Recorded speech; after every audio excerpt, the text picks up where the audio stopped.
I've been obsessed with these accessories that are not quite skirts, but not quite belts. They're somewhere in between, so adorable, and I think just so fun to add onto any outfit. So here is the Material Girl take on them. This pattern was originally published in our free digital magazine. There's always knitting, crochet, and sewing patterns inside. There's a link down below if you want to see the full written pattern and all the girly interactive fun inside. For materials, you'll need 1.5 to 2 yards of fabric, some scissors, as well as matching thread, some sewing pins to hold everything together, and an iron. We have a lot of pleating ahead of us, so this guy is about to be your best friend. You'll need to cut 3 pieces of fabric to construct this piece. All of the calculations are on the screen, so screenshot this and you can customize everything to your own measurements. All of the pieces are quite long, so you might need to cut them into multiple pieces and then sew them together. So for my main skirt body piece and for both of my ties, I did cut them into 2, and I'm just going to place them together, put a pin on, and sew across the top of all of them so that they make one big piece. But I just didn't have long enough pieces of fabric to do this, so this is an optional step,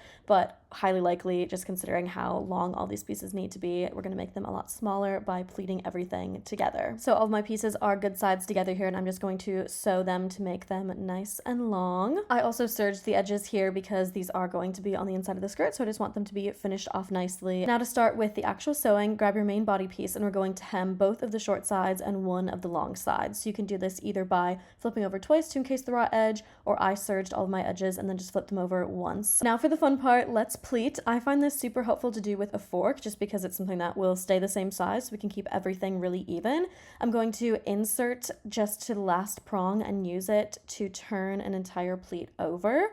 So once I have it here, I'm making sure that everything is straight, and then you can grab your iron to press everything into place. This will start taking shape as we get a few more going, but you'll see why the fork is super helpful. Once everything is pressed down, I'm grabbing some pins and pinning at both the bottom and the top of the skirt to make sure that that all stays in place. So for each pleat, I'm going to start at the bottom of the last pleat, use my fork to make sure that I'm using even measures, and then insert the last prong to turn over a pleat that will match up with the last one. Honestly, hard to explain this. I feel like the visual aid is why this is so helpful. You can see how I'm inserting the fork, turning it over, and how this lines all the pleats up. We want them to be approximately 1 inch wide each.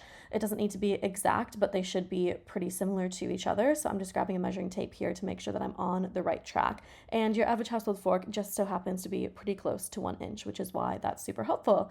So again, pressing everything into place and then pinning it. Let's take a look at that one more time. So you can see the shadow of my pleat here. That's where the fold is. I'm measuring down with my fork, and then I'm going to put the top fork prong where my finger is to measure down and use the bottom fork prong to pull the entire pleat up like so. You know the drill. Grab the iron, press everything into place, and then use 2 pins to make sure that everything stays pinned as you keep working down the entirety of this piece of fabric. Same process over and over, so I'm just going to keep pulling my piece up and continuing on using my fork to make evenly spaced pleats. Doing the same process over and over honestly gets me into such a meditative state. I love it. When all the pleats have been folded and pinned into place, we're going to sew down 3 inches from the top of each one, and this is going to make our pleats stay there permanently without the pins. I measure down 3 inches and then place a pin at that 3-inch mark so that I can keep sewing down to it and make sure that everything ends up the same length.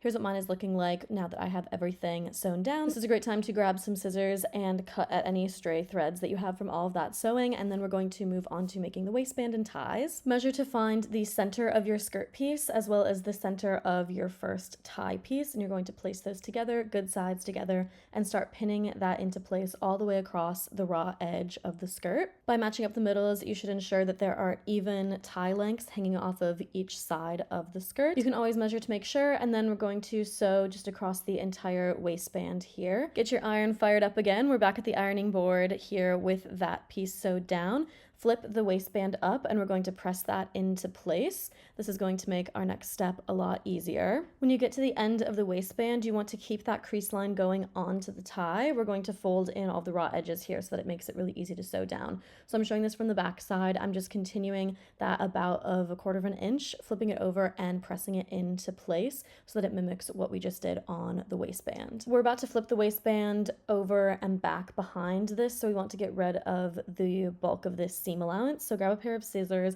and I'm just cutting down as close to the stitch as I can. This is gonna make it so that there's less fabric to encase on our waistband. Once that's been cut off, we have one more raw edge to deal with. So the top raw edge of the waistband, we're going to fold that down just the same way that we did with the bottom part and press that into place with the iron. So I'm folding my top edge down about 1/4 of an inch and pressing that into place. It just about touches the raw edge that we folded up and pressed before on the bottom side of this. And we're going to do that across the entire tie and the waistband. Now to bring all of our hard work together, we are finally set up to fold that entire waistband back to the back side and pin that into place. This should encase all the raw edges and make a really nice tie width. So once you get to the end of the waistband, pinning that into place, fold the tie in half, and again all the raw edges should be encased inside of it, just like this, because everything has been ironed so nicely, and you can continue pinning all the way down that as well. When you get to the end of the tie, make sure to finish off this raw edge just by folding it down before you fold the tie in half.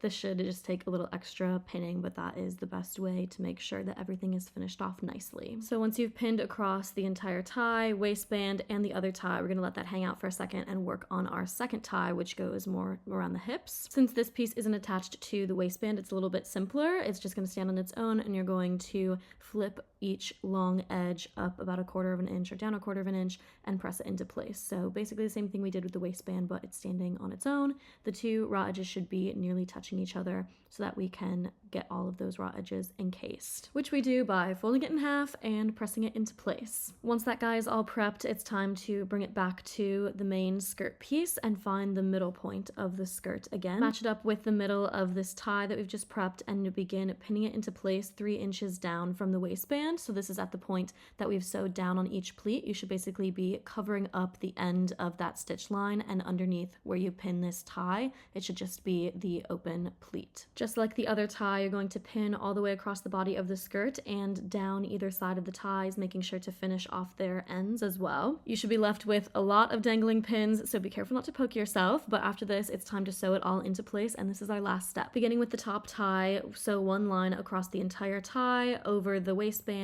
and down the other tie to hold everything into place. We need to sew 2 lines to secure the bottom tie, so one should go along the bottom across the entire skirt piece and down both ties, and then the other should go across the top of the tie on the skirt piece just to make sure that both ends are secure. I like to sew as close to the edge of my ties as possible just because I like the look of that, and here's a look at securing the bottom tie, so having 1 line down the right and 1 line down the left. And here's a look at the final skirt. I think it is so amazing what a good pleat and some ironing can do. This is just a bunch of folds that have been sewn into place, and I think it looks so nice. If you make your own version, tag Material Girls, I'd love to see, and make sure to subscribe if you want to see more free sewing tutorials like this. We also have an entire library of free sewing, knitting, and crochet tutorials on materialgirls.com, which will all be linked down below. Wishing you lots of fun pleating and sewing. Thanks so much for watching. I hope you enjoyed the tutorial, and I'll see you for the next one.